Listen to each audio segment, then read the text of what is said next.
Glória a Deus. Que o Espírito Santo venha falar conosco essa manhã. Estou muito feliz para pregar. Essa semana nós tivemos algumas questões, né? Eu vou falar de família, então vou falar da minha esposa primeiro. A minha esposa ficou com gripe 3 dias, 3 ou 4 dias, 4 dias essa semana. Já está melhorzinha, está recuperando aqui. E foi muito bom a gente poder estar junto, poder estar auxiliando ela ali, cuidando dela. E graças a Deus ela está aqui comigo. Porque eu falei assim, Senhor, restaura aí a saúde da minha esposa, que como que eu vou falar de família se ela não estiver lá, né? Então ela está ali e os filhos também estão aí, graças a Deus. Então eu vou falar de família. Hoje é a última mensagem desta série de 2026 sobre família. Não está aí o texto no telão, mas eu vou ler com vocês, que é o Salmo 128, que diz assim: Bem-aventurado aquele que teme o Senhor e anda nos seus caminhos. Você comerá do fruto do seu trabalho, feliz será, e tudo irá bem com você. Sua esposa no interior de sua casa será como a videira frutífera. Seus filhos serão como rebentos de oliveira ao redor de sua mesa. Só até aqui. Repita comigo assim: seus filhos serão como rebentos de oliveira ao redor da sua mesa. Amém. Que o Espírito Santo fale conosco. Quem aqui é pai? Levanta a mão. Ou mãe? Pais e mães, levanta a mão. Olha quantos. Eu gosto, porque uma das ênfases da cultura da nossa igreja é família. Sempre vai ser isso, sempre vai ser família. Se alguém perguntar qual a cultura da sua igreja e você não souber responder de uma forma bonita, fala assim: a cultura da nossa igreja, para começar, é família. Tá? Se não souber dizer. Quem aqui são avós? Avós, levanta a mão. Aí, pode levantar a mão bem alto, tem uns avós aí tímidos aí, ó, bastante avós, né? Então, hoje eu quero falar para os pais e para os avós. Para os pais e para os avós. É tão importante a posição dos pais e dos avós na vida de alguém. É muito importante. É algo assim que não dá para retirar da sociedade os pais e os avós. Se retirar os pais e os avós da sociedade, a sociedade às vezes vive um caos em determinadas áreas e níveis, mas se retirar o pai, a mãe, o avô e a avó da sociedade, não existe sociedade. Vira pior do que animal. Então é muito importante os pais estarem presentes e os avós também, né? Os avós também. Meu sogro, na sabedoria dele, de muitos anos de experiência, ele dizia assim: avô é um pai que parece um cavalo bravo que o filho amansa para o neto montar. Não se ofenda, é uma brincadeira de uma pessoa sábia, né? Que era o meu sogro, pai da Neide, ele falava isso. Então, às vezes, os pais são muito rígidos com os filhos, regra daqui, regra dali e tal, aí quando vem os netos, aquelas regras acabam tudo, né? Tem avô que dá Coca-Cola para os netos sem os pais saber, dá chocolate, dá doce de aniversário, né? Uma vez nós estávamos no aniversário, uma festinha, tinha brigadeiro. Aí a Neide pegou um brigadeiro bem grande assim e ofereceu para o neném. Aí o neném olhou para a mãe não estava olhando, ele pegou e pôs inteiro na boca. E daí eu falei: Neide, o neném não come, a mãe não dá brigadeiro para a criança, não. E daí ela falou: não, ele nunca comeu, é a primeira vez. A Neide já tinha dado o primeiro brigadeiro para a criança, né? Então, essas coisas de família, né, que são importantes para nós, é o dia a dia. E eu quero falar que a família está em guerra. Pais terrenos que criam filhos para o céu. Então existe uma guerra. A guerra não é assim: o diabo vai vencer Jesus. Não existe isso. Jesus é vencedor. Jesus sempre venceu. Mas a guerra é pelas pessoas, pelo futuro das pessoas, pelo coração, pelo interior, pela alma, pela salvação, pela eternidade das pessoas. Então a guerra é pelas crianças, pelos adolescentes. A guerra é pelas as pessoas serem salvas. Esta é a guerra. Jesus já venceu. Então, não existe assim um medo, o diabo vai vencer Jesus. Não existe esse negócio. Jesus já venceu ele, diz a Bíblia. Agora, a batalha é pelas pessoas, a guerra é pelas pessoas. E nós precisamos tirar um estigma, um mito da igreja brasileira, que o responsável pela educação educação social e a formação espiritual de uma pessoa é da escola ou é da igreja. A gente precisa tirar esse mito. Quem pensa assim, que a escola tem que educar as pessoas? Chama educação, né? Ministério da Educação. Já está aí errado, não é ministério. Tem que ser Ministério da Informação, do desenvolvimento do conhecimento. Não é educação. Educação é outra coisa. E quem pensava ou pensa assim que a igreja precisa resolver o problema do pecado dos meus filhos. Rebeldia, desobediência, chega na adolescência, a igreja tem que resolver esse negócio aí. Quem pensa assim? Não sei se você pensa, mas às vezes a gente age assim. A gente age terceirizando tudo. A escola tem que educar o meu filho. Ah, meu filho fala palavrão, então a escola tem que fazer meu filho parar de falar palavrão. Ah, meu filho é mal educado. A escola tem que parar de fazer meu filho ser mal educado.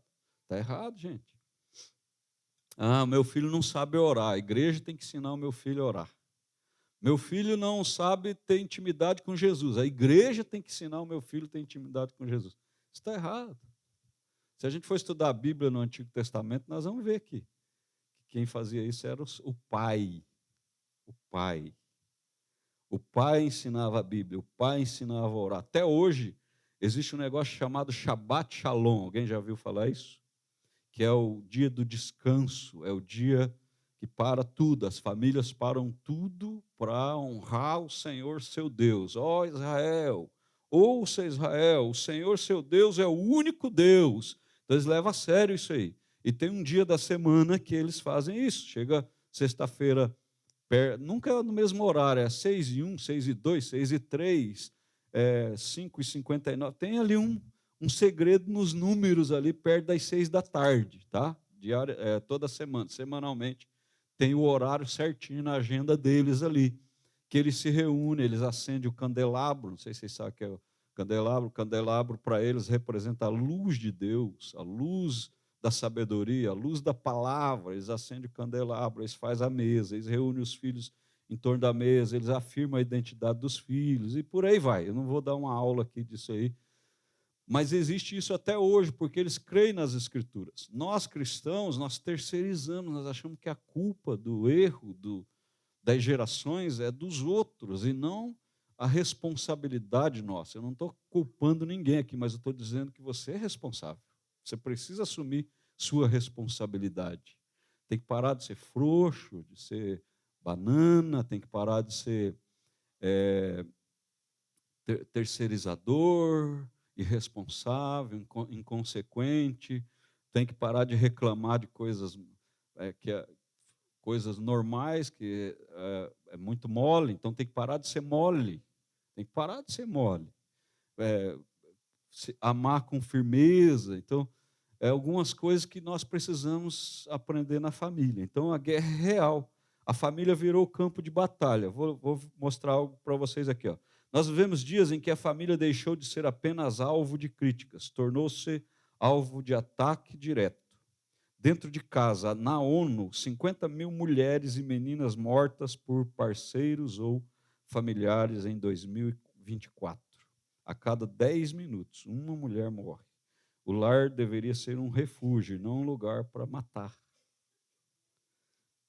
Na juventude, Brasil, 33% das brasileiras sofreram violência nos últimos 12 meses. 38% foram agredidos até os 19 anos. Alguém viu um vídeo de uma pregadora num encontro chamado Gideões? Viralizou milhões assim de falas, de pessoas falando e vendo e assistindo, e ficou famoso. Eu falei, a minha igreja não está nessa fala aí, porque eu sempre falo para os maridos tratar bem as mulheres. Se eles não tratar bem, tem nada a ver com a gente. É ou não é que eu falo isso aqui? Então, só que assusta as pessoas, porque é uma realidade, é uma verdade. Violência com criança, pedofilia e tudo mais, é uma verdade, é uma realidade. Então, nós precisamos, como igreja, dar o exemplo, nos posicionar na estrutura. O Atlas da Violência de 2025 alerta para violências persistentes contra mulheres, contra negros, LGBTQIPN+, e idosos. Então, não, a gente agora não vão cortar isso aqui, só essa fala, e vão dizer que eu sou a favor do LGBT. Não, mas eu não sou a favor de violência, de agredir, de matar, de machucar. Eu não sou a favor disso. E o cristão que meu irmão, vamos batizar você de novo, porque Jesus não era assim com ninguém. Então, uma coisa é você entender sobre salvação, sobre arrependimento de pecado, sobre o pecado imoral, que não é só o LGBT, mas o imoral é o adúltero também, é o prostituto, a prostituta. Então, a gente meio que faz uma separação igual o pessoal faz, né? Esse grupo, e meio que você sai desse lugar. Não é assim, não. Nós precisamos ser responsáveis pela pregação do evangelho e do arrependimento, não com nossas palavras, mas com a nossa vida. E isso tem a ver com família. Tem a ver com família. Uma vez um pai me chamou, e chorando e bravo, falou: meu filho se declarou homossexual, o que eu faço agora? Mandei ele embora de casa e não sei o quê, não sei o quê. Eu falei assim, eu fiz uma pergunta para ele: você deixou de ser pai dele por ele se declarar? Aí ele começou a chorar, daí ele falou assim, não. Eu falei, então, meu irmão, a coisa espiritual é uma coisa, a Bíblia é uma coisa. Agora, ninguém deixa de ser pai e ser mãe. Você pode esconder, enterrar num buraco, mas Deus escolheu a gente para ser o pai e a mãe. E se vira com esse negócio. Não seja mole, se posicione, se levante, peça estratégia para Deus, pergunte para Deus qual é a situação e tal. Mas nós precisamos entender isso aqui, que a guerra ela é brutal, ela é poder bélico espiritual gigante para destruir a família. Não é tão fáceis as respostas, não é tão fáceis rotular, ter conceitos, não é tão fácil. Nós precisamos buscar muito da sabedoria de Deus. A família está em guerra por identidade, valores e segurança. Muitos querem destruir a família, declaradamente, não está velado, está declarado. Mas guerra não se vence fugindo, se vence enfrentando, se vence formando soldados. Quem são os soldados para vencer essa guerra? São nossos filhos. Nossos filhos são os soldados. E eles precisam ser treinados e formados por nós, os pais. Agora, se nós, os pais, estamos sem posicionamento, vai ser difícil. E o primeiro quartel de treinamento é dentro de casa, é dentro da sua família. A igreja é a resposta para o mundo, você acredita nisso? Nós somos a resposta para todo mundo. Eu sou a resposta, você é a resposta. Família forma para a eternidade. Nós temos que pensar no céu, na salvação. Nós temos que pensar o que vai acontecer na nossa vida depois que nós morrermos. Você já perguntou para o seu filho, sua filha, se ele está pronto para morrer? Está pronto para morrer? Ninguém quer que o filho morra, né? Antes do pai. O pai que morre antes do filho, dizem que não é natural, né? Que o natural é o filho partir primeiro, o pai partir primeiro, a mãe, depois os filhos. O natural da vida é assim. Mas será que o teu filho e a tua filha tá pronto para se encontrar com Jesus? Mas esse aí é o pastor que tem que perguntar para ele, é o líder dele, é o discipulador. Não, é o pai e a mãe lá na hora do almoço. Está pronto para encontrar com Jesus? Está pronto para, se Jesus voltar agora, buscar a igreja agora, nossos filhos estão prontos porque nós preparamos eles no Evangelho? Ou a gente vai falar, peraí, Jesus, não volta agora não, vamos para o culto. Depois da pregação do culto, o senhor volta. Depois da pregação do culto, o senhor chama. Não, ele vai chamar, diz que é igual um ladrão, é num piscar de olhos. E será que nossa família está preparada? Nossa missão não é patrimônio, é pessoas. A sociedade ensina a competir, o reino ensina a pertencer. Deus não procura pais que deixem herança, procura pais que deixem identidade, fé, caráter, destino. A família é a primeira igreja antes do pastor. Ela ouve o pai. Antes da oração, observa o casamento. Antes do amor de Deus, experimenta amor em casa. Então, se nós acharmos que para conhecer o amor, aprender a orar, conhecer o amor de Deus na igreja, nós estamos errados, é dentro de casa. É dentro de casa isso. Eu quero falar sobre amor, identidade, visão e destino para os seus filhos hoje. Quem que faz isso? Quem que promove isso? Eu, você, os pais e os avós. Então, o primeiro é amor. Filhos amados aprendem a amar. Filhos amados aprendem a amar. Todo filho tem aquela fase que ele bate, dá soco ou leva soco. Quem tem criança pequena sabe disso. E tem a mesma fase de dar o soco e levar o soco, tem a fase da mordida, do beliscão. É ou não é, irmãos? Ou filho de crente não belisca, não morde? Hã? Vocês acham que filho de crente não belisca e não morde? Vocês vão lá na escolinha das crianças, vocês vão ver se filho de crente não belisca e não morde. Filho de pastor não belisca e não morde? Hein, pastores? O que vocês acham?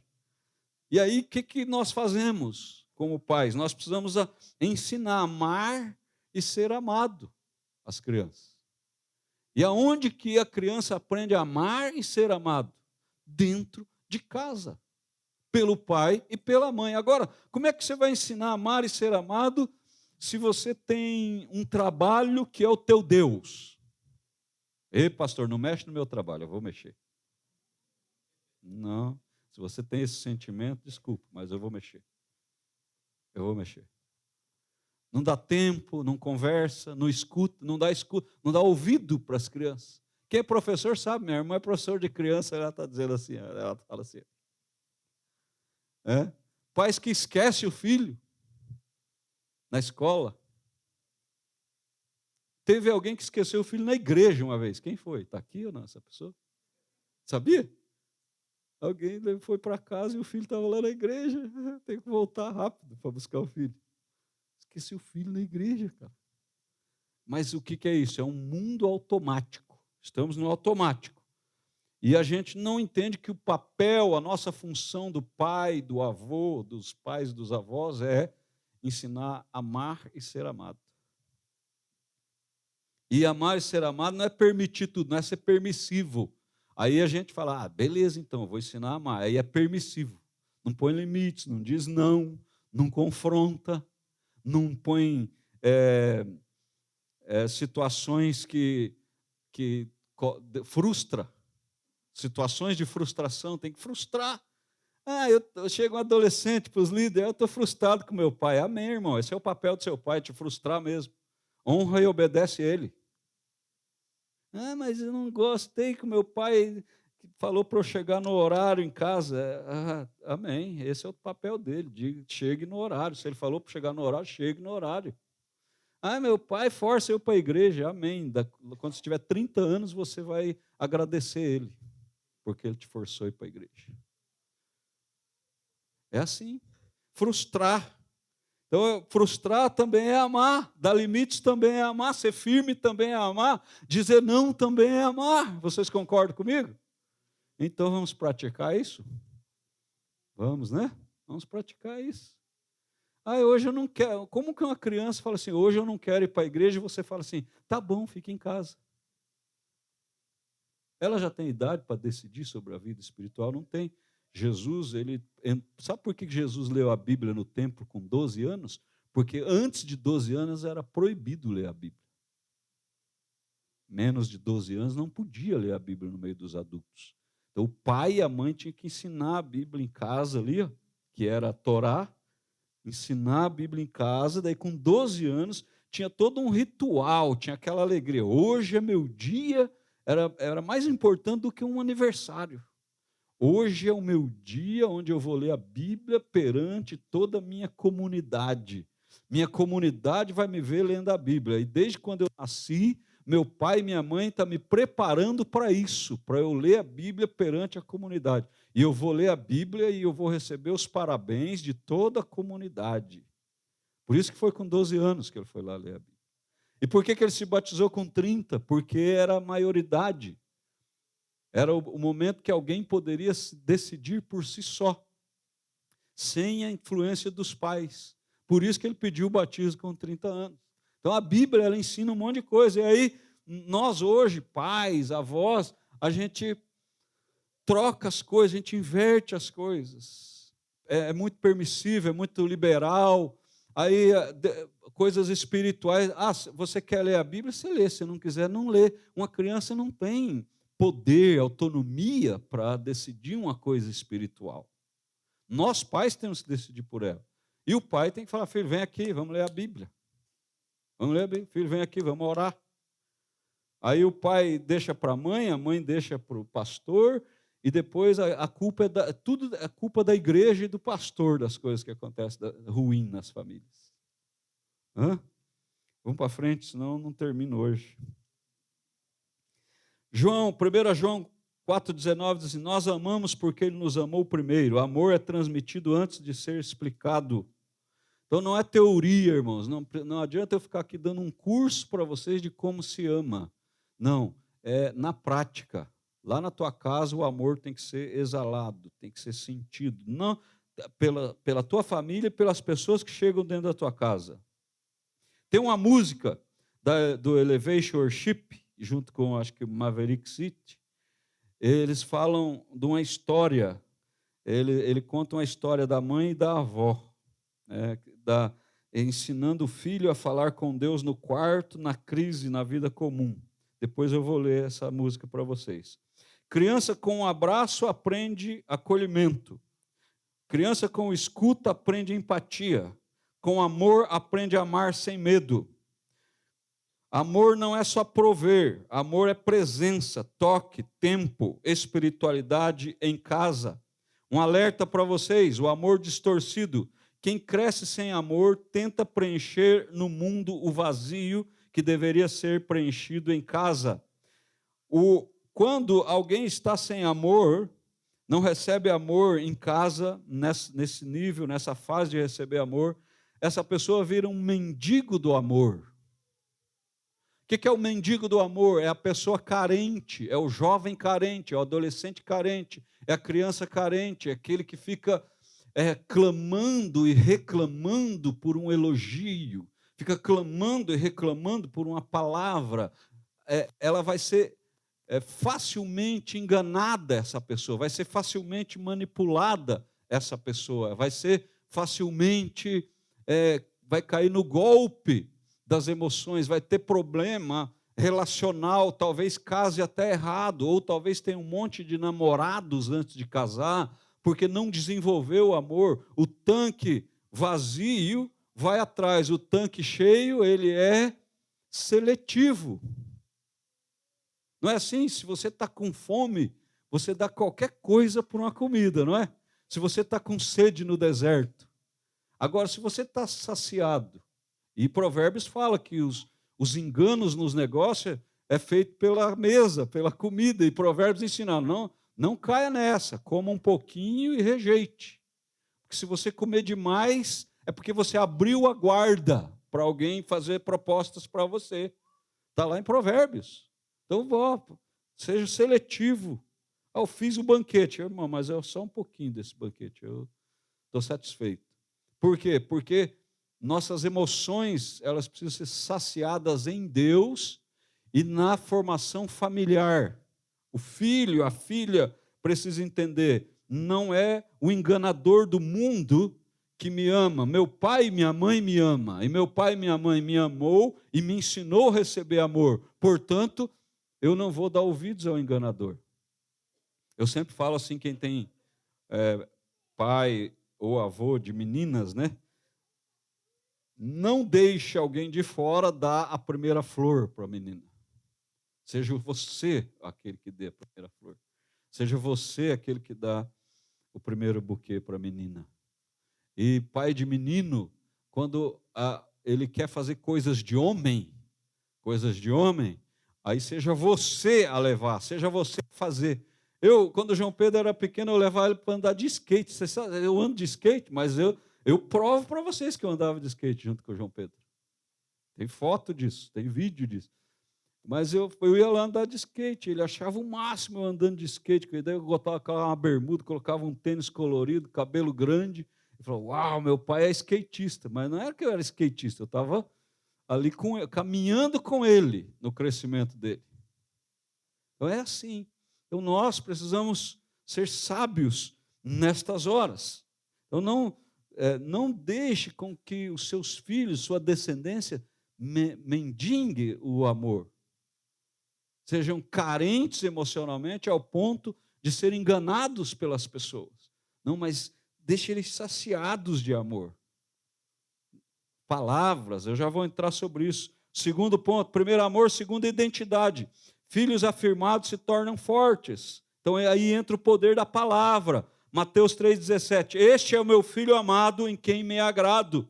Aí depois que Deus afirmou Jesus, o que aconteceu? O diabo tentou enganar ele. Ele falou, não, mas a palavra do meu pai é mais importante. Você está dizendo que o meu pai falou isso, mas também ele falou isso. Estão entendendo a estratégia, como que é criar um filho para o céu? É você dar a palavra para ele antes do diabo. Não esperar o diabo levar a palavra para ele. Mas você dá a palavra para ele. Porque quando o diabo quiser enganar ele pela palavra, ele vai dizer, não, mas não é só isso. Tem outras coisas que meu pai disse também. Está entendendo, irmão, irmã, avô, avó, pai, mãe? Antes do milagre veio a afirmação, antes da missão veio a identidade.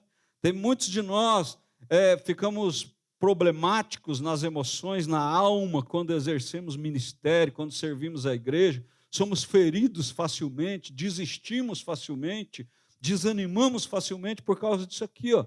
Não tem afirmação dentro de casa, não tem identidade, então assume fazer uma coisa que não tem identidade fragmentada, identidade destruída. Aí a pessoa não tem firmeza, desiste rápido, quando está lá no fogo, porque vai vir o fogo, veio para Jesus, não vai vir para nós. A cruz veio para Jesus, a gente vai sair ileso dessas coisas? Não, é fogo, nós somos forjados no fogo.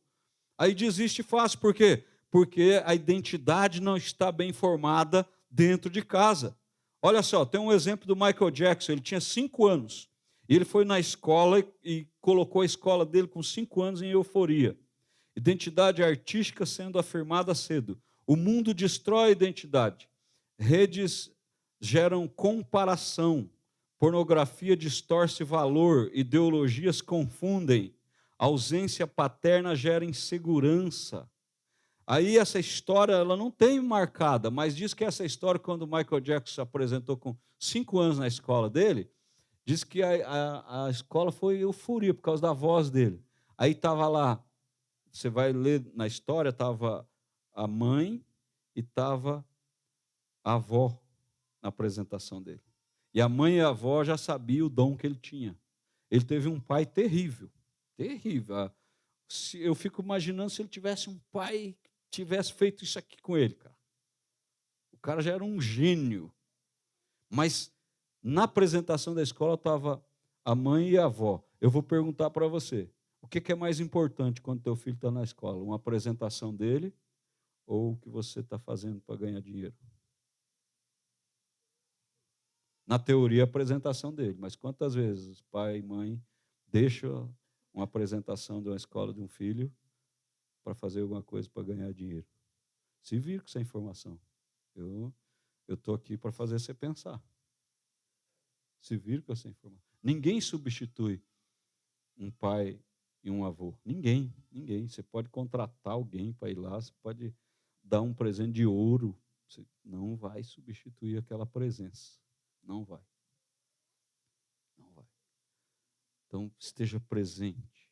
Esteja presente. Faça o que você puder para estar presente. Os pais profetizam. O pai profetiza, você é amado, você nasceu com propósito, você não é um acidente. Há um alerta para vocês. Identidade fragmentada, a ausência de afirmação em casa faz jovens procurar identidade em lugares que os destruirão.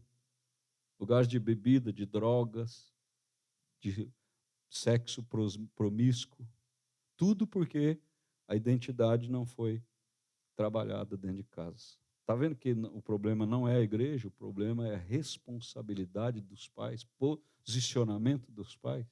E não adianta você me vir, eu não sei, pastor, me ensina. Meu, Deus chamou você para ser pai, você resolve isso com Deus, cara. Ouça Ele, me ensina Deus. Eu não sei, eu estou ensinando aqui, mas não existe nada além do que isso aqui, do simples. Isso é simples. Não existe uma fórmula mirabolante que você vai pôr a roupa do Superman e agora vai ser um super pai. Não, não é assim. É você se esforçando mesmo. Seu filho não precisa de mais crítica. Ele precisa ouvir quem ele é antes do que ele faz. Antes do que ele faz. E se você pegar a música que o Michael Jackson cantou quando ele tinha 5 anos, você vai ver que a letra é profética. Se der tempo, eu vou mostrar para vocês a letra dessa música. Você vai ver que a letra que ele cantou com 5 anos era profética, a letra da música. Terceiro, visão. Você precisa dar visão para as novas gerações, para os filhos e os filhos dos filhos. Todo ser humano precisa saber para que nasceu.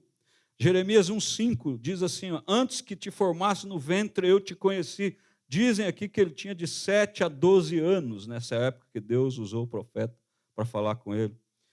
Visão é acordar com significado. Tem jovem que dorme o dia inteiro, cara, porque não sabe o significado da vida.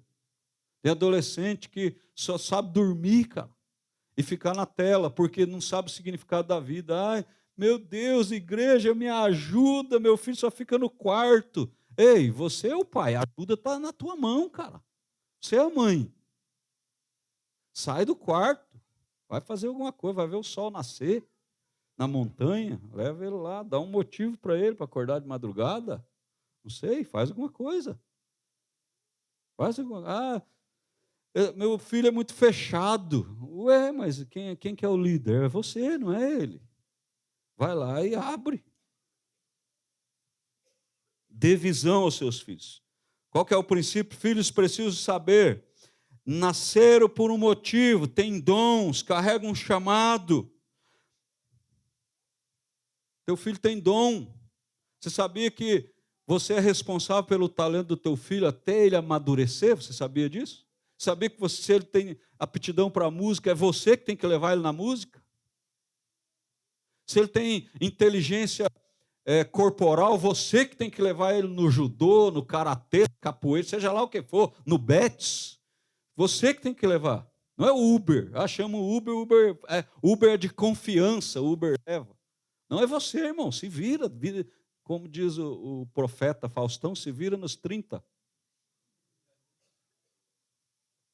É você, é eu. Isso não é culpa, isso é responsabilidade. Não estou pesando você para você sair daqui, eu sou o pior pai do mundo, pior avô, pior... Não, eu estou dizendo para você, seja responsável com o papel e com a missão que Deus te deu. Seu primeiro quartel de soldados é sua casa, sua primeira célula de discípulos é sua casa, sua primeira igreja é sua casa, o seu primeiro ministério pastoral é sua casa, seu primeiro ministério profético é sua casa, seu primeiro ministério evangelístico é sua casa, seu primeiro ministério de mestre é sua casa. Como é que você vai ensinar os outros se você não ensina a sua casa, meu irmão? Como é que você vai pregar para o mundo inteiro se você não prega para a sua casa?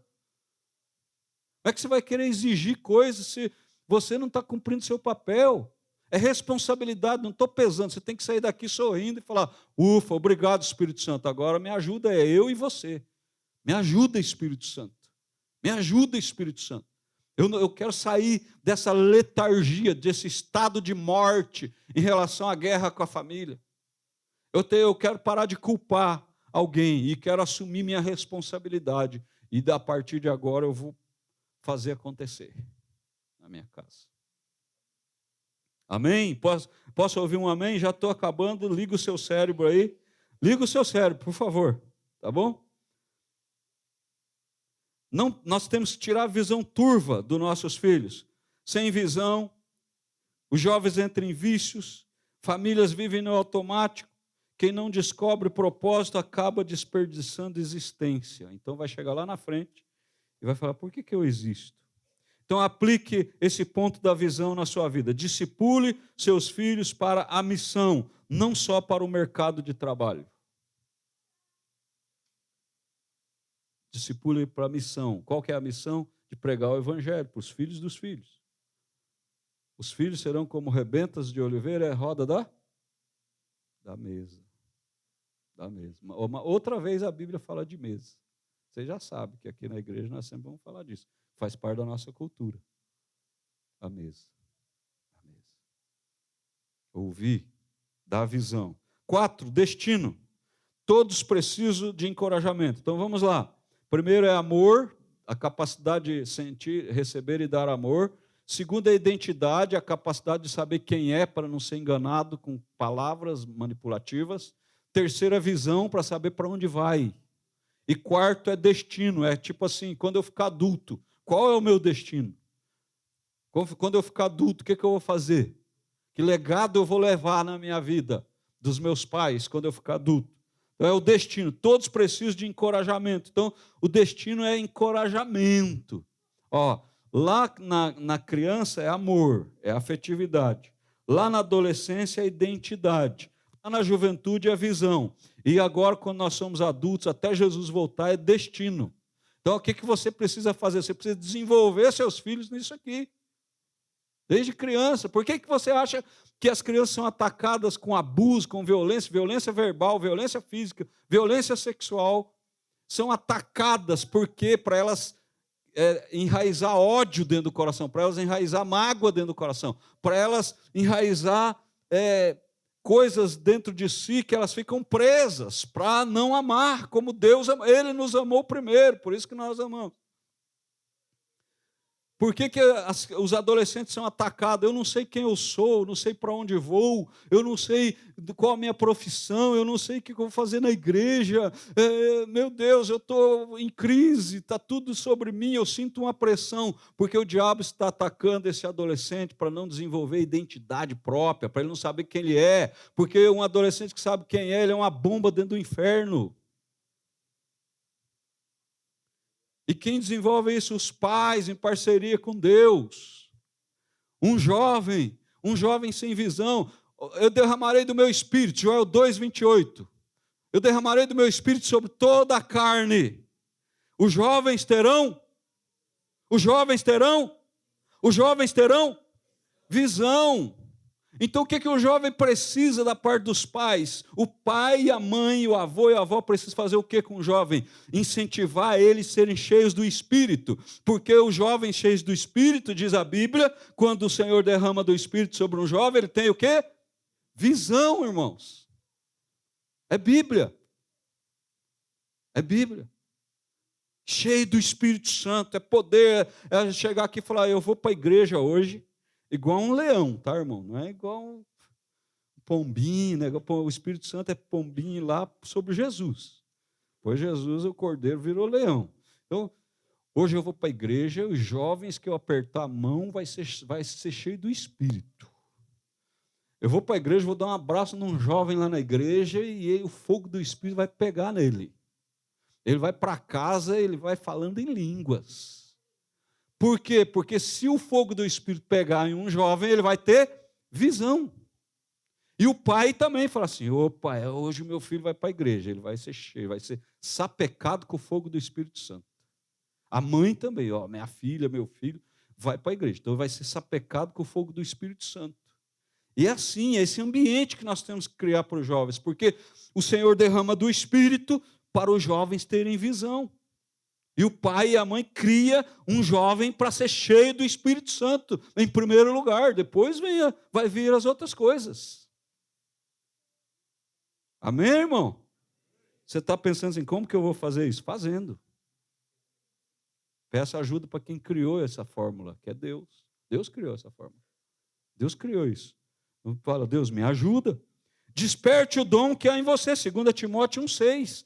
Timóteo era um jovem. Paulo tratava ele de filho. Meu filho. Daí fala, tua mãe teve uma fé, tua avó teve uma fé. Tua avó Lloyd, tua mãe Eunice, eu, Paulo, filho Timóteo, digo para você, vive essa fé. Então, a fé que foi passada de geração em geração. Irmão, você que é pai, mãe, avô e avó, não aceite perder seus filhos, cara, para o mundo. Não aceite. Não se conforme.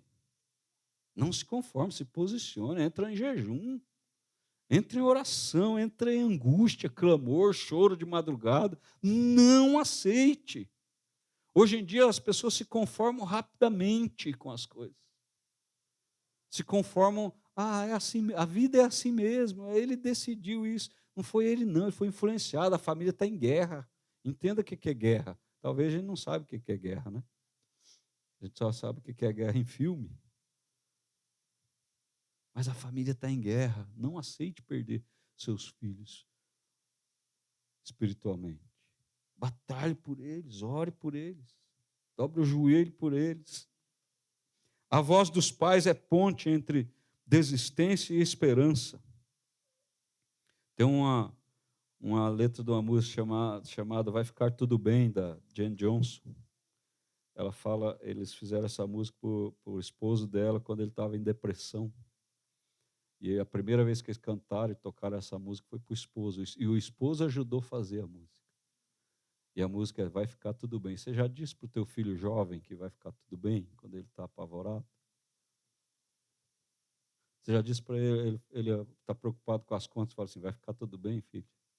Vai ficar tudo bem, filha? Você já disse isso? Vai ficar tudo bem. Eu sei que vai ficar tudo bem. Vai ficar tudo bem. Mas a tua voz é importante. O Satanás tenta te calar como pai, como mãe. A estratégia de Satanás é amordaçar você, pai e mãe. E você fala, não vou falar porque vai complicar. Mas como que vai complicar você dizer para o teu filho que vai ficar tudo bem, cara? Que se eu chegar para o Robson e falar, Robson, vai ficar tudo bem, isso vai impedir o que na sua vida? Nada. Só vai acrescentar. A gente tem medo, porque a gente acaba usando nossas palavras para ferir, e depois as palavras para abençoar, a gente engole. Porque criou-se um problema relacional. E aí a gente fala, não vou falar, porque vai ofender. O que ofende dizer vai ficar tudo bem? O que ofende dizer suba a sua montanha, conquiste sua montanha? O que ofende falar para um jovem, Deus está com você, você é forte, você venceu o maligno, você venceu o mundo. Está lá na Bíblia isso. O que vai ofender isso? Não vai ofender. Só que Satanás tenta amordaçar. E hoje, em nome de Jesus, eu declaro um anjo do Senhor, enviado pelo Senhor, arrancando todas as amordaças dos pais, das mães, dos avós e das avós dos adultos aqui. O anjo vai arrancar sua mordaça, você vai ter ousadia na palavra, você vai ter ousadia para falar, você vai ter ousadia para motivar, encorajar, levantar, fortalecer, você vai ter ousadia para gerar fé. A mordaça da incredulidade está caindo, a mordaça do relacionamento quebrado está caindo, a mordaça do receio está caindo, a mordaça está caindo, em nome de Jesus. Em nome de Jesus. E aí, se tiver alguém aqui essa manhã e dizer assim, mas quando eu era criança eu não aprendi isso. Quando eu era adolescente, ninguém afirmou minha identidade. Quando eu era jovem, ninguém me deu visão. Agora que eu sou adulto, eu nem sei o meu destino. Deixa eu falar para você, o Pai está aqui. O Abba, papai está aqui hoje, está dizendo assim, eu preservei você e se faltou na terra o que você precisava, eu vou dizer que o céu tem de sobra isso que você precisa. Deixa o céu tocar você essa manhã para você ter de sobra. Para você ter de sobra amor, para você ter de sobra identidade, para você ter de sobra visão e para você ter de sobra destino. Porque o céu é um céu de abundância e não de escassez. E amor é abundante no céu, identidade é abundante no céu. Deus deu o exemplo, Ele falou, esse é meu filho amado, em quem eu tenho alegria. Então Deus, se ninguém falou para você isso, eu digo, Deus está falando para você. Você é meu filho amado em quem eu tenho alegria. Você é minha filha amada em quem tenho alegria. Se você não teve alguém para dizer assim, olha, filho e filha, Deus tem uma visão para você, eu digo, a igreja diz, Deus tem uma visão para você, Deus tem uma visão celestial para você, Deus tem o poder do Espírito para ser derramado na sua vida e você ter visão. Se você não sabe o seu destino, para onde você vai, o que está fazendo nessa terra, eu digo para você, Deus está dizendo, o teu destino é viver comigo, o teu destino é ter uma missão comigo, o teu destino é viver para mim. Marabai. É assim, irmãos. É desse jeito. Ninguém precisa mais de condenação, não.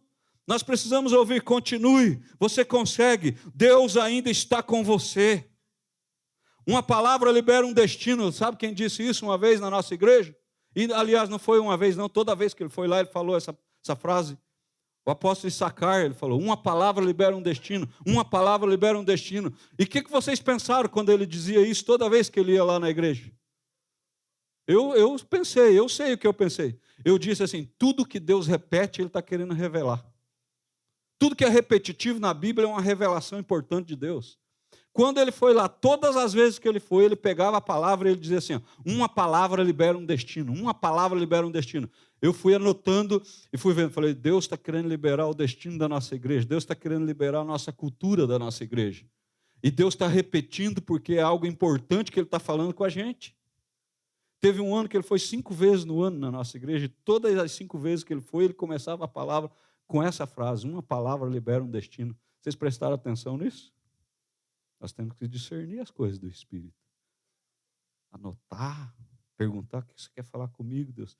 Essa palavra está me perseguindo, é o mesmo versículo, 1 semana, 2 semanas, 15 dias. Existem pessoas vivas por causa de uma palavra de encorajamento que receberam no momento certo. Uma vez eu estava dando aula de aconselhamento no seminário para jovens e eu estava indo para a faculdade, lá para Betânia, e o Espírito Santo me incomodando. Hoje você não vai dar aula, hoje você não vai dar aula. O Espírito Santo falando comigo. Hoje, tudo isso aí que você preparou, que está aí nos papéis, você não vai dar aula, você vai fazer o exercício do elogio, você vai fazer o exercício do elogio. Sabe? E eu falei, meu Deus, o que está acontecendo? Aí cheguei e falei, ó, pessoal, hoje eu não vou dar aula. Falei, uau, que benção. Né? Falei, mas nós vamos fazer algo. Aí peguei uma cadeira vazia e botei na frente. Eu falei assim, ó, cada um de vocês vai sentar aqui, e todo mundo, era a turma do último ano, né? Então tinha estudado 4 anos juntos. Cada um de vocês que passaram esse tempo juntos aqui, você vai falar algo positivo, algo elogiável para essa pessoa que está na cadeira. E aí foi sentando. Todos os alunos sentaram, uns choraram, teve aquele mover e tal. E aí teve a formatura dessa turma, eu fui na formatura. Na formatura, teve um rapaz que foi orar, ser o orador da turma. Quando ele começou a falar, a discursar na formatura, ele falou assim, teve um dia na faculdade que eu fui para a aula para me despedir dos alunos e dos professores e nunca mais voltar na faculdade. Só que Deus me pegou lá, porque o professor Everaldo fez um exercício e eu sentei lá. E quando eu sentei, os alunos começaram a falar coisas de mim, qualidades de mim que eu não via em mim. E eu estava tão para baixo, tão depressivo, que eu não via aquilo. E quando os alunos começaram a falar, Deus começou a vivificar o meu coração. E eu não desisti. E hoje eu estou aqui me formando. E eu quero agradecer a Deus por aquele dia. Uma palavra libera um destino. Use as suas palavras para liberar destino dentro da sua casa. Não deixe ninguém te amordaçar. Sua boca é profética. Use para levantar, não para enterrar. Pais terrenos criam filhos para o céu, liberam amor, constroem identidade, despertam visão, fortalece destino. O mundo forma consumidores, Deus forma discípulos, e os pais têm um trabalho forte para formar discípulos dentro de casa. Nossos primeiros discípulos são nossos filhos. Não basta filhos inteligentes, precisamos de filhos curados. Não basta bem-sucedidos, precisamos de filhos cheios do Espírito Santo. Vamos declarar junto, fica de pé agora, vamos declarar algo junto aqui. Já estou terminando, trazei 24 minutos, é isso? Misericórdia. Diga assim comigo, eu declaro famílias restauradas, pais presentes, mães espirituais, filhos curados, emocionalmente e fisicamente, adolescentes com identidade,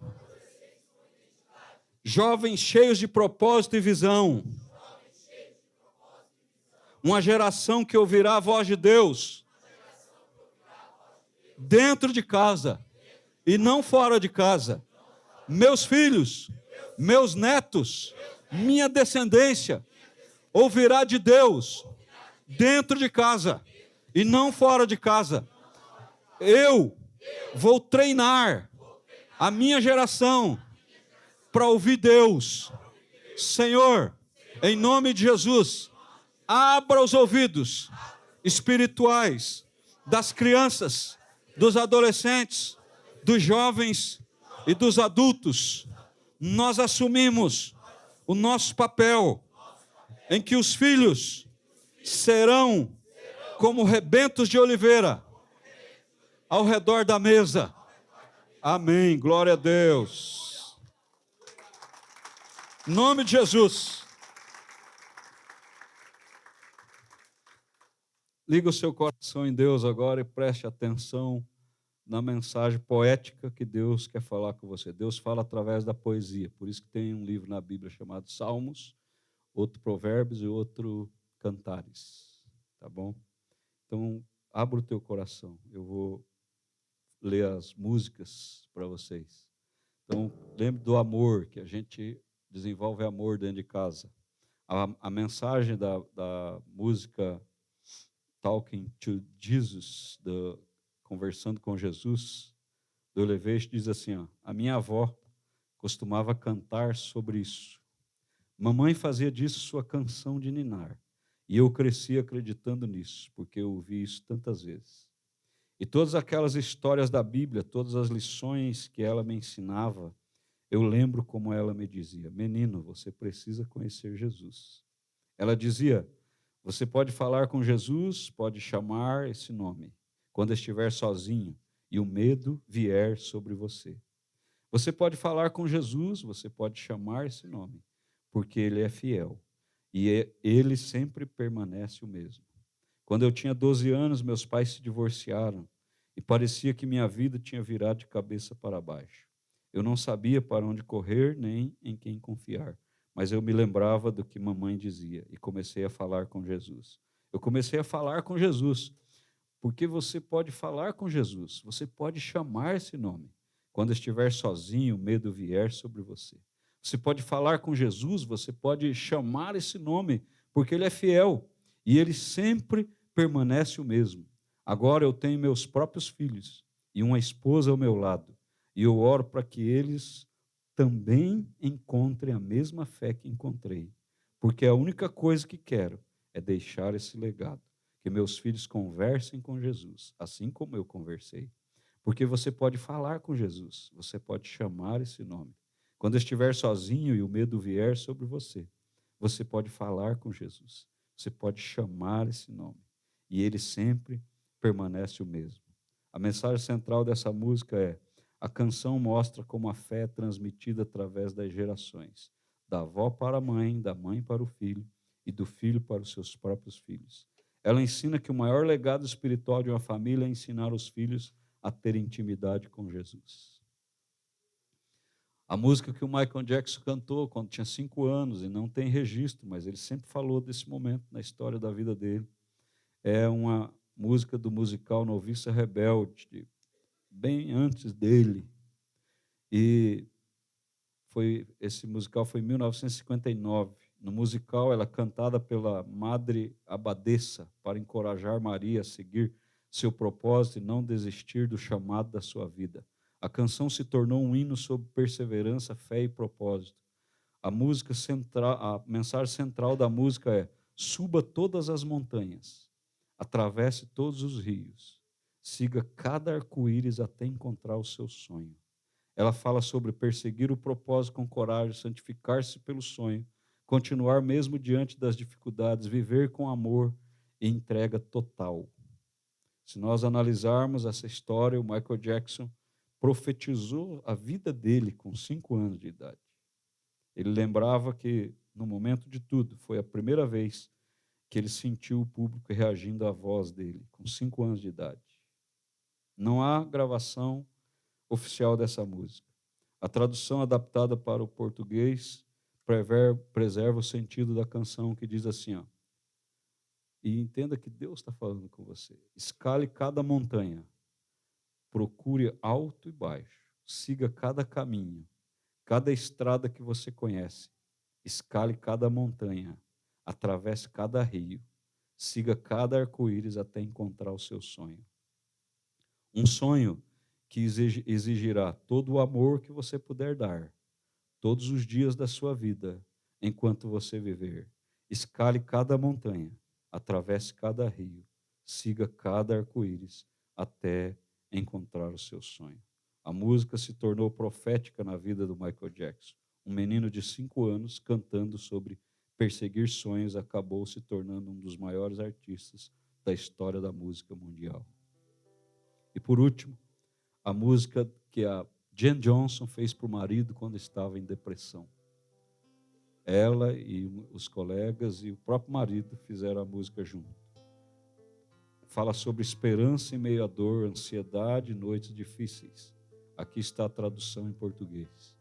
Talvez você tenha dores, talvez você tenha ansiedade, talvez você está enfrentando lutas grandes. E a música em português diz assim: você vai ficar bem. Eu sei que tudo o que você consegue fazer agora é tentar ser forte. É uma luta apenas para continuar firme. Continuar firme. Eu sei que você pensa que foi longe demais, mas a esperança nunca se perde. A esperança nunca se perde.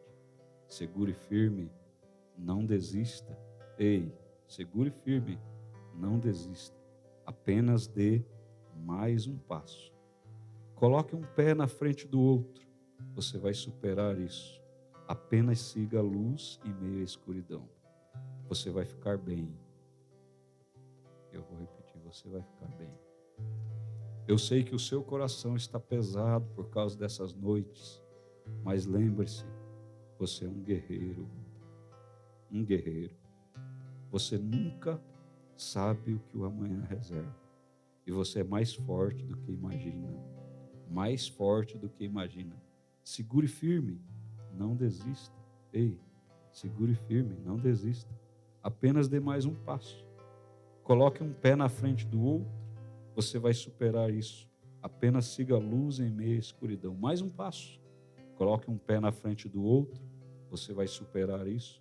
Apenas siga a luz em meio à escuridão, você vai ficar bem. E quando a noite estiver se fechando ao seu redor, não desanime, não se entregue. Isso não vai durar para sempre. Não é o fim. Não é o fim. Você vai ficar bem. E quando a noite estiver se fechando ao seu redor, não desanime, não se entregue. Isso não vai durar para sempre. Não é o fim. Não é o fim. Você vai ficar bem. A música foi escrita por Jen Johnson, que é a esposa dele, Jeremy Hyde, que é um amigo, e o Seth Mosley. E nasceu de um período difícil vivido por Brian Johnson, trazendo uma mensagem de esperança e perseverança. Que Deus te abençoe esse dia. Que o Espírito Santo anime o seu coração. Que a tua família seja uma família que vence a guerra e ajuda outros a vencerem a guerra. Feche teus olhos. Coloque a mão no seu coração. Pai, em nome de Jesus, eu declaro todos aqui preparados como filhos para a eternidade, vivendo propósito, visão, destino, encharcados do teu amor, despertados e animados, cheios do Espírito Santo, para a glória do Senhor. Em nome de Jesus, eu oro abençoando cada família. E obrigado por essa série. Anima, fortalece tua igreja e que eles sejam cheios de fé, de ousadia e coragem para vencer. Que os filhos, crianças, sejam amados. Que os filhos adolescentes sejam afirmados e desenvolvidos a identidade. Que os filhos jovens sejam cheios do Espírito Santo e tenham visão. Que os filhos adultos saibam o seu destino e cooperem na missão e visão do Senhor para a tua igreja. Em nome de Jesus nós oramos. Amém, amém e amém. Deus te abençoe.